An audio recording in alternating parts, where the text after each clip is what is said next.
April 11-ാം തീയതി തിയേറ്ററുകളിലേക്ക് എത്തിയ ആവേശം അങ്ങനെ മെയ് 11-ലേക്ക് എത്തപ്പെട്ടിരിക്കുകയാണ്. കൃത്യം 31 ദിവസങ്ങൾ ഇന്നത്തോടെ തിയേറ്ററുകളിൽ പിന്നിടുന്ന ഫഹദ് ഫാസൽ നായകനെ എത്തിയ ആവേശം എന്ന സിനിമയുടെ 31-ാം ദിവസത്തെ Kerala tracking collection world wide Kerala estimate കണക്കുകളെല്ലാം തന്നെ പുറത്തു വന്നിരിക്കുകയാണ്. അത് പ്രകാരം മുൻ ശനിയാഴ്ചകളിൽ ഇതുപോലെ ഇപ്പോഴത്തെ OTT റിലീസ് ചെയ്തിട്ട് പോലും ആവേശം എന്ന സിനിമ ഏറ്റവും പുതിയ ശനിയാഴ്ച കളക്ഷൻ വർധന നേടിയെടുത്തിരിക്കുകയാണ്.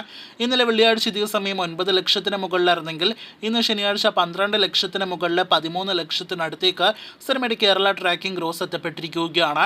സിനിമയുടെ ഏറ്റവും പുതിയ ശനിയാഴ്ച 25 ലക്ഷത്തിന് മുകളിൽ കേരള ഗ്രോസ് സിനിമയ്ക്ക് ഉണ്ടാകുമെന്ന് ഉറപ്പാക്കപ്പെട്ടിരിക്കുകയാണ്.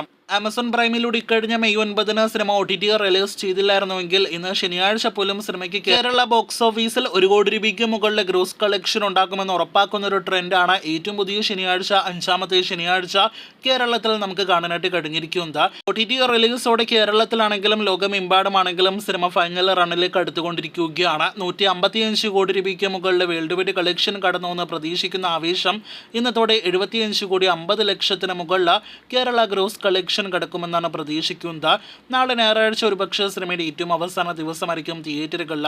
ഞായറാഴ്ച ഇന്നത്തേക്കാൾ കൂടുതൽ കളക്ഷൻ തന്നെയാണ് നാം പ്രതീക്ഷിക്കുന്നത്. കാത്തിരിക്കൂ ആവേശത്തിന്റെ ഫൈനൽ വരെയുള്ള ബോക്സ് ഓഫീസ് റിപ്പോർട്ടുകൾ കേട്ട്.